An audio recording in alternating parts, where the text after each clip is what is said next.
It is very good to be with you today at St. Thomas as we begin to contemplate emerging into this post-COVID world. I hope that we will all take care and be mindful that there is still so much that remains unknown. Mindfulness of the unknown is actually something that we share with Jesus's earliest followers.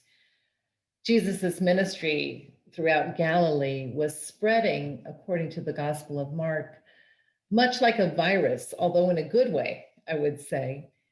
And this band of followers traveled everywhere. They were going from town to town and synagogue to synagogue in a very short period of time. So in today's reading, Jesus is tired after a series of days of preaching and teaching. And he goes onto a boat in the Sea of Galilee with his disciples, and a storm comes up. And the boat seems in danger of going down, and the disciples are afraid. But Jesus is asleep on the boat. And they wake him up. "Teacher, do you not care that we are perishing?" And the story goes that Jesus calms the storm. As I said before, let us remember that this is still very early in Jesus's ministry, and the disciples are not yet accustomed to the unusual events that will happen when they are around Jesus. And there is something very interesting that happens in this story that has nothing to do with calming the storm. Rather, it has to do with the ongoing relationship that is developing between Jesus and the disciples. So let's take a look at this. Now, Jesus's disciples were mostly fishermen from the area of Galilee. And if you've ever been to the Holy Land and been in Galilee, you know that it is a beautiful lake surrounded by dry hills, very dry. Yet that pristine, dry beauty is often interrupted by unpredictable, fierce storms. And so anyone who grows up around the Galilean area, and certainly anyone who fishes the Sea of Galilee, knows that this is the case. And fishermen of the area were able to read the subtleties of the weather patterns, and they knew how to handle a storm on the sea. After all, fishing and mining of salt were primary industries of Galilee. It was the way of life in that place. So Jesus knew that he was in the hands of experts when it came to being on a boat in the Sea of Galilee. And this makes me wonder what was really going on in that boat. The disciples early on in Jesus' ministry had felt a compulsion to step up and follow him, but they were still learning about what they had signed up for. And they soon learned that Jesus is the master of asking questions and posing conundrums and giving very few direct answers. As a matter of fact, I learned just a couple of weeks ago that Jesus asks 307 questions in the Gospels. And of those 307, he answers only 3. Only 3 directly. That's a less than 1% rate of answer. But as I said, those are the direct answers. In this event, the question comes from the disciples, don't you care? Don't you care that we are drowning? The answer that Jesus gives is unstated and just shown in the calming of the storm. By doing so, Jesus says, I care very much. In truth, with the expertise that was on that boat, the disciples likely would have managed their boat well.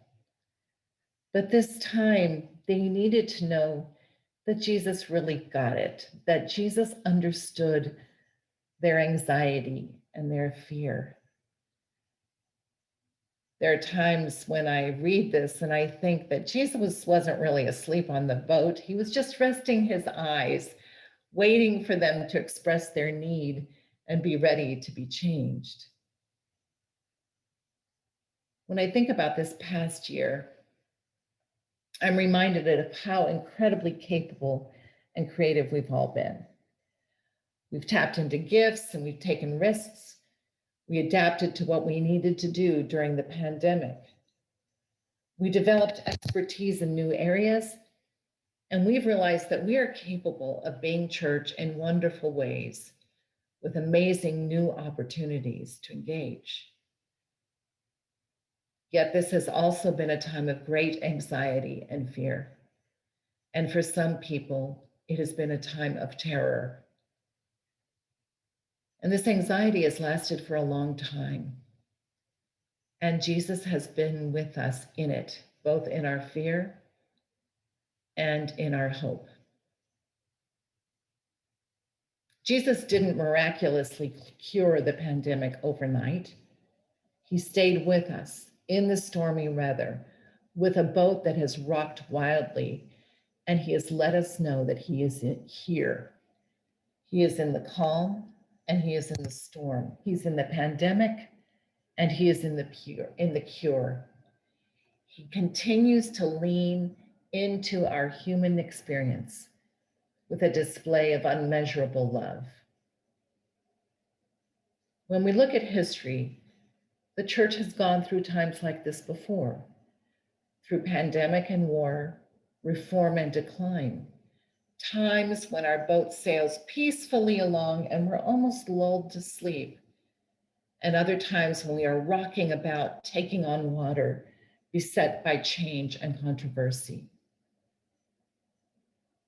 It is interesting, isn't it, how often as a church we go about our business without really thinking about the fact that Jesus is on our boat until the storm comes up and waves come crashing about. And we, who have expertise in many things, suddenly remember that Jesus is there. And we ask him to come to our rescue, forgetting often that he has been there all along, that God has been with us all along, individually and as a community.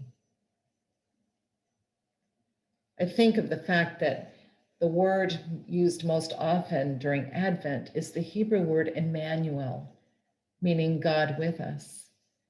The word is associated with the idea that God is coming into the world to be with us, to walk with us, and to understand our human lives and experiences, and to share in our humanity. Yet that experience of God with us does not stop at the manger. It continues into Jesus' adulthood, in his pilgrimage all over Galilee and into Jerusalem. Yet for some reason, the word Emmanuel drops from our vocabulary when we're not in time of Advent. Yet Emmanuel is on the dry land and in the boat and in the pandemic and in the fires. God is with us no matter what. As we move into being new church post-pandemic, we are a changed people. Like Jesus' followers after the storm, we have experienced God in new ways. We've seen some of what Jesus can do as we've adapted to different ways of gathering and worshiping and learning and teaching. And these adaptations move us along our pilgrim path to new discoveries about how we are to be together and how we are to relate to the world around us as Christians and as Episcopalians.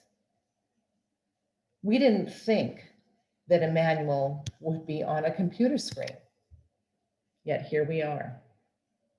And our transformation into new church is only beginning. As one of our leaders said, we are just starting to be creative. And Jesus isn't asleep on the boat. He's right here among us, watching the winds as they change and helping us to find our way. Amen.